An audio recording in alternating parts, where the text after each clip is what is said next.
Hi, we last spoke at the Iowa State Fair on the Midway, right before we went on the soapbox. Right. Good to see you. Nice to see you. We talked about the Dakota Access Pipeline, and I lived on the route of that when it came through Iowa, over in Jasper County. You were in Jasper County earlier today.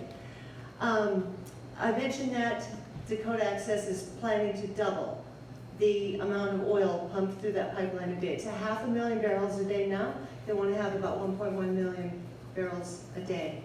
And I wondered if you'd had any chance to learn more about that, or if you have any plans, and I'd love to hear you speak out against it. And oh, in addition, thank you for having gone to Standing Rock too.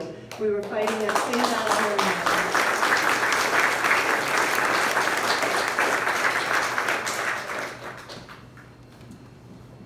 here. I've introduced legislation called the Off Fossil Fuels Act to address the very threats that these pipelines and the increasing number of them, the increasing volume of oil that they're transporting continue to threaten the safety and well-being of our communities. We have to act with a sense of urgency to make this transition possible for our country, for everyone who lives in the country, off of fossil fuels by taking away the subsidies and the carve-outs and the tax giveaways that are going to fossil fuel companies now, and investing them in renewable energy, investing them in a just transition for the workforce who are maybe working in that industry and will be displaced when we make this transition, investing in communities who've been disproportionately negatively impacted by the fossil fuel industry. This is not a choice, and this is what was so disheartening about what we saw at Standing Rock, and I'm sure you saw here, is the counter argument that was made to those of us who were standing as water protectors was, well, you obviously don't care about the economy. You obviously don't care about jobs, because that's what these pipelines create. They create jobs. Actually, no, I care very much about jobs. I care very much about the well-being of the people. But there's two things here. First of all, if we don't have water, which was the main issue at Standing Rock, was the main water source there serving people in 4 different states was being threatened.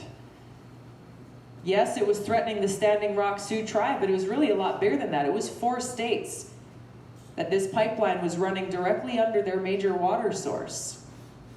If you don't have water, then people can't live there. What to speak of having a job? So let's cut to the chase.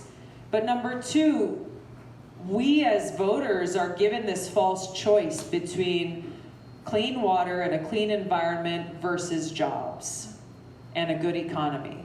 As though the only way to create good jobs and have a thriving economy is if we pollute the air and we poison the water and we ruin the homes that we love. It's ridiculous. And so often, as we saw in North Dakota again, it's the people in positions of power. They don't want the pipeline going through their community, and they're successfully able to push it away to impact communities with people who don't have their voices being heard. So the Off Fossil Fuels Act and the kind of change that I'll bring about as president makes it so that this is not a choice that anybody has to make. We were just at a manufacturing facility earlier today making windmills. We're seeing now how renewable energy is driving down the cost of energy, making it more economically feasible for us as consumers, for businesses to provide this energy and power, and oh, by the way, it's providing a hell of a lot of good paying jobs for people to build and manufacture things right here in America. I was pumped up after going and visiting there. Inspired, I had a chance to talk with some of the workers and see them in action and see that pride of workmanship.